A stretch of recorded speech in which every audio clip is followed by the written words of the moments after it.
My name is Joel, and I often trip on power cables.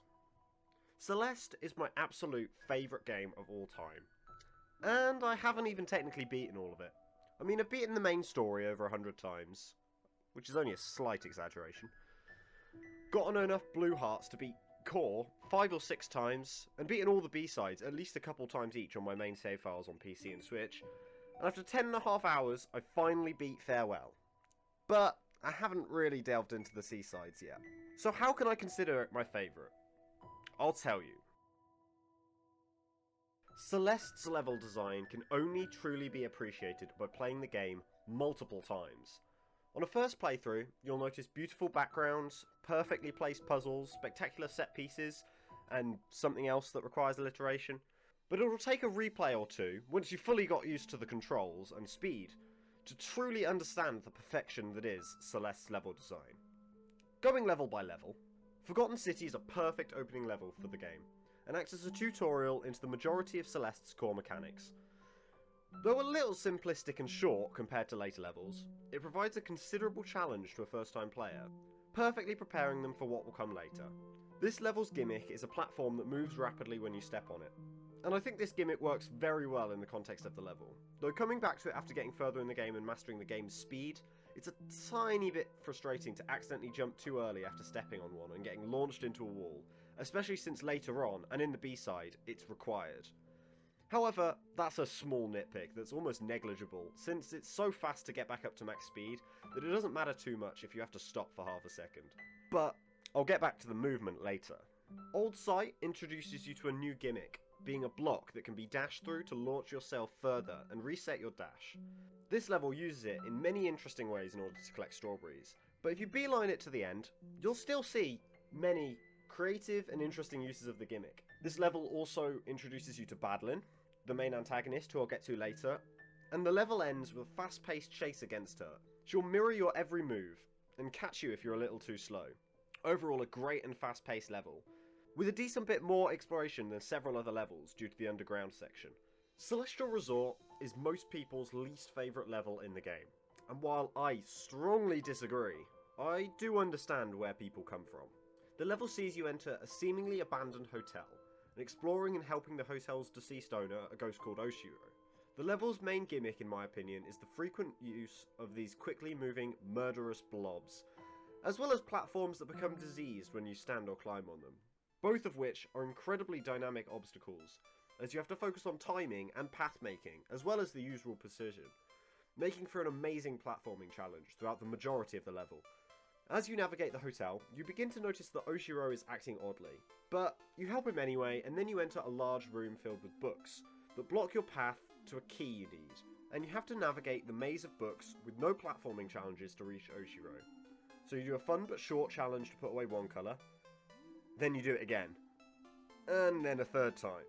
During this section, you'll also meet Theo, who you could have chosen to meet at the end of Old Sight. While the platforming sections and character interactions are fun, this room's main problem is navigating the maze to find Oshiro 3 times. It's not a big problem. Luckily, this ends with an awesome section, where after Badlin upsets Oshiro, he explodes with anger and attacks you as you try to escape the hotel using the roof. Overall, this level does have its weak spots, but it's still a phenomenally designed level, though it is one of the weaker levels in this particular masterpiece. Golden Ridge is a wind level. If you winced at that, then you clearly haven't played Celeste. While wind in Mario and other platformers may be painfully annoying, in Celeste it's primarily used to aid speed, making you move even faster in this level than most other areas in the game. Even the areas where wind is pushing against you is specifically added to increase strategy and thought, and is not annoying at all. This level should be studied by game developers as an example of the only way wind should be used in platformers, because almost everywhere else it sucks. As for the level itself, it's incredibly fast paced, with several branching paths and routes. It introduces 3 new major features. The bouncy clouds, which are exclusive to this area, and bubbles, are both used to increase platforming complexity, and these moving block thingies are primarily used for puzzle solving, but make for some excellent speed-based challenges. All three are, as usual, used to near perfection, and the bubbles in particular are one of my favourite gimmicks in the entire game. Mirror Temple is probably my least favourite level, and yet is still fantastic. It's quite a bit more maze-like than the other levels, but my main problem is that it's a darkness level for about 50%. Don't get me wrong, this is a spectacularly designed darkness level, and should also be studied, but unlike the wind in Golden Ridge, I think the darkness in this level is much less necessary.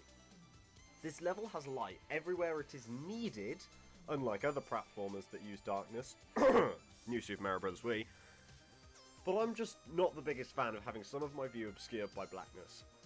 As great as darkness is used in this level, it's just a gimmick I don't think will ever be necessary to make a good level.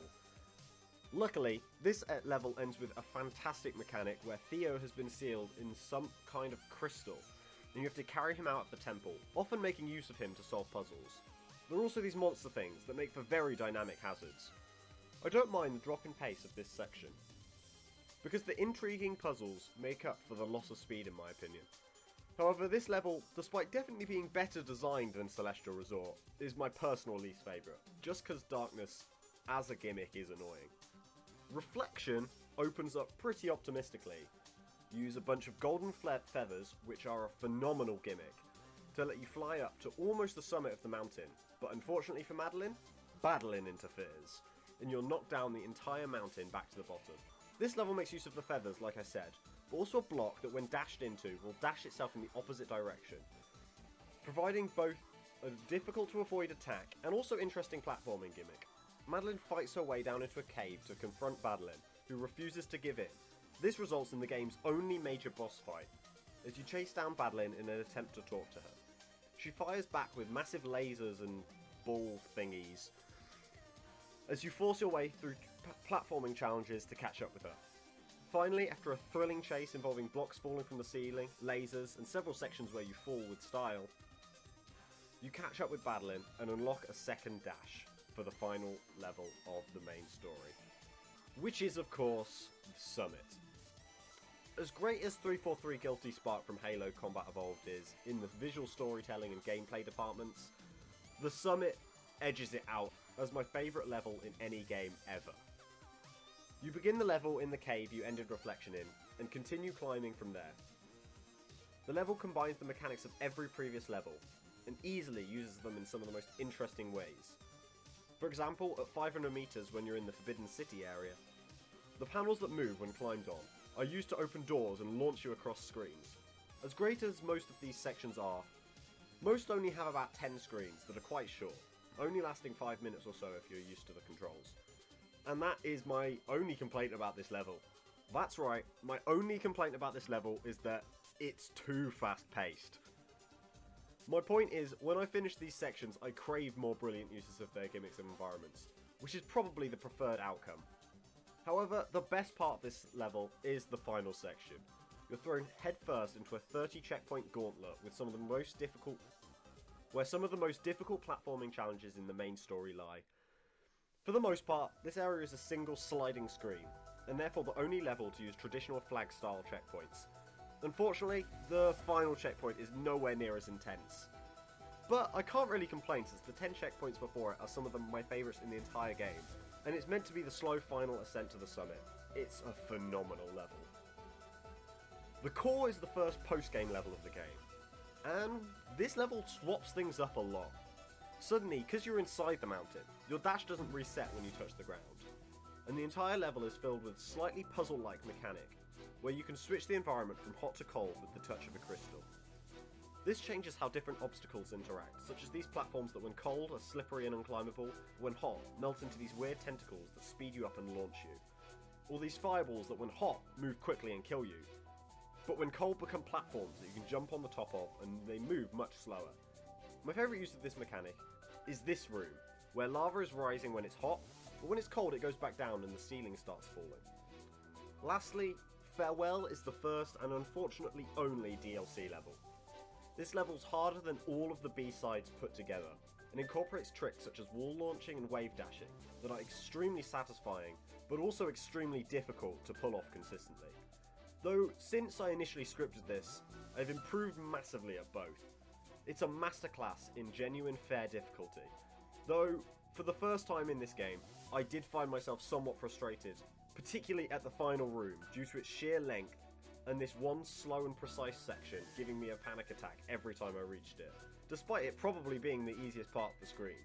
The level is so difficult, it took me over 10.5 hours despite dozens of playthroughs of the main game. And this final screen took over 2. It's perfect. What can I say about Celeste's ultra-quick and fluid movement that haven't been said before? Every jump, dash and fall feels predictable, and as a result, every mistake feels like your fault. Nothing feels unfair, and the snappiness and fast-paced movement, as well as fair and regular checkpoints, never make dying feel pointless or a waste of time. In Celeste, every death makes you feel like you're improving. Celeste is a hard 2D platformer. Probably the hardest I've ever played, but it's not rage-inducing or unfair feeling. And the sheer speed of the game makes it fun even when you're not doing well.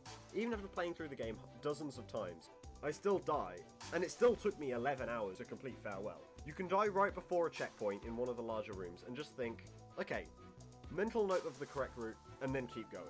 And that's because the movement is so good.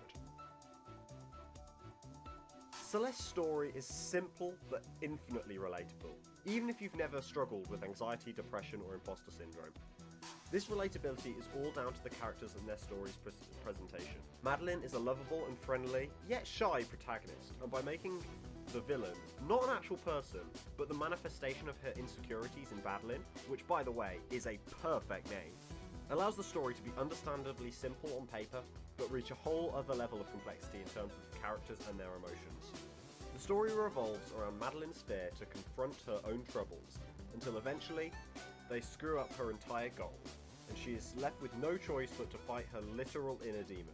Once she's confronted Madeline, rather than killing her or banishing her out of her life, she talks to herself and finds a way for her confidence and insecurities to work together to overcome the literal mountain she has to climb and reach her true potential, represented by the double dash and bubblegum pink hair. However, the side characters make this story for me. Theo is genuinely hilarious, but despite being the main comic relief, is not afraid to talk seriously with Madeline, which makes this beautiful scene between Mirror Temple and Reflection.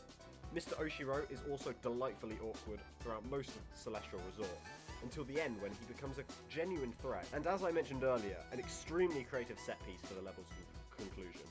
Granny is probably the least developed of these characters, even though she appears more often than Oshiro in the story. And still, her death at the beginning of Farewell hit. She acts as that teacher who's always making fun of you, which annoys you and pushes you to do better, and as a result of that, you find yourself liking them. Lastly, Madeline is an incredibly compelling villain, who you don't realise is truly great until you realise that, like I said earlier, she is just Madeline. The story feels built around these side characters, and they all provide something worthwhile to Madeline's story. None of them are unnecessary, and they make the story for me. As much as I can relate to Madeline's struggle, the story would just not hit the same without the fun friend, annoying but lovable teacher, silly ghost guy, and actual incarnation of her anxiety. Lena Raine is probably my favourite game composer. Marty O'Donnell may have something to say about that, but in my opinion, he doesn't have quite the range that Lena Raine does. Every single one of her pieces works, and no more obvious is that to me than in the Celeste soundtrack.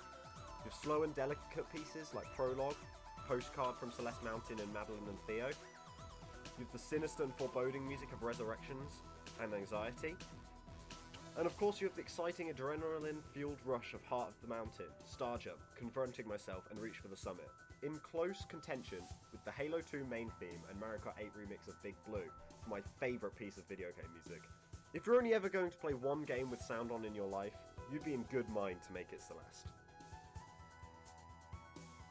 And finally, Celeste has a simple yet beautiful art style. It uses an 8-bit style for the characters, but where Celeste's art style really shines is in its backgrounds.